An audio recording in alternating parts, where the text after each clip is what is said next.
Hi friends, welcome to our channel. இன்னைக்கு நம்ம சூப்பரா ஒரு உருளைக்கிழங்கு வறுவல் எப்படி பண்ணலாம் இந்த வீடியோல பார்க்கலாம். இந்த உருளைக்கிழங்கு வறுவலுக்கு வெங்காயம் தக்காளி தேவையில்லை. நல்ல சுலபமாவும் நல்ல டேஸ்டாவும் இருக்கும். கண்டிப்பா ட்ரை பண்ணி பாருங்க. சாம்பார் சாதம், ரசம் சாதம், தயிர் சாதத்துக்குலாம் இது நல்லா இருக்கும்.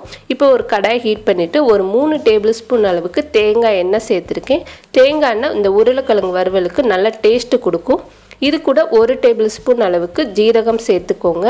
இப்போ ஜீரகம் நல்லா பொரிய ஆரம்பிச்சிருச்சு. இந்த டயத்துல இது கூட ஒரு 7 பல் பூண்டு நல்லா இடிச்சு வெச்சுக்கோங்க. பெரிய சைஸா இருந்துச்சுனா ஒரு 5 பல் பூண்டு எடுத்துக்கோங்க. இப்போ பூண்டு சேர்த்துட்டு நல்லா mix பண்ணிக்கலாம். கலர் கொஞ்சம் சேஞ்ச் ஆகணும்.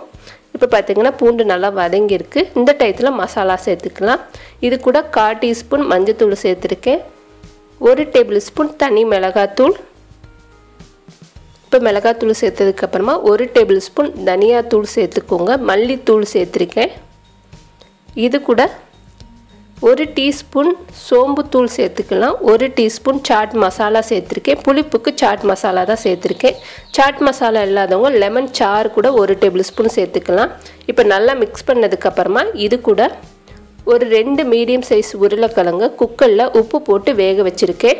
வேக வச்சு இந்த மாதிரி பீசஸா கட் பண்ணிக்கோங்க. கட் பண்ணிட்டு எல்லாம் சேர்த்துட்டு நல்லா mix பண்ணிக்கலாம்.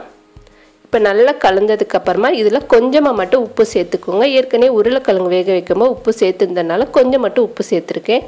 இப்போ நல்லா mix பண்ணிட்டு இத மூடி போட்டு ஒரு 5 நிமிஷம் அடுப்பை சிம்ல வச்சு கலந்து விடுங்க. அப்பப்ப கலந்து விடும்போது நமக்கு அரி பிடிக்காது.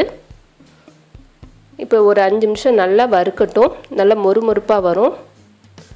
இப்போ பாத்தீங்கன்னா ஒரு 5 நிமிஷம் நல்லா வறுபட்டு எண்ணெய் பிரிஞ்சிருக்கு. இந்த டயத்துல இது கூட மேல இன்னும் கொஞ்சம் நல்லா கிறிஸ்பியா இருக்குிறதுக்கு 1 டேபிள்ஸ்பூன் அளவுக்கு பச்சரிசி மாவு சேர்த்துக்கோங்க. இது மேல நல்லா கொஞ்சம் மொறுமொறுப்பு கொடுக்கும். பச்சரிசி மாவு சேர்த்துட்டு நல்லா mix பண்ணிக்கலாம். இன்னும் கொஞ்ச நேரம் மட்டும் அடுப்புல இருந்தா போதும். இதுக்கு அப்புறம் மூடி போட்டு வைக்கணும்னு அவசியம் இல்ல. நம்ம ஓபன்லயே நல்லா mix பண்ணிக்கலாம்.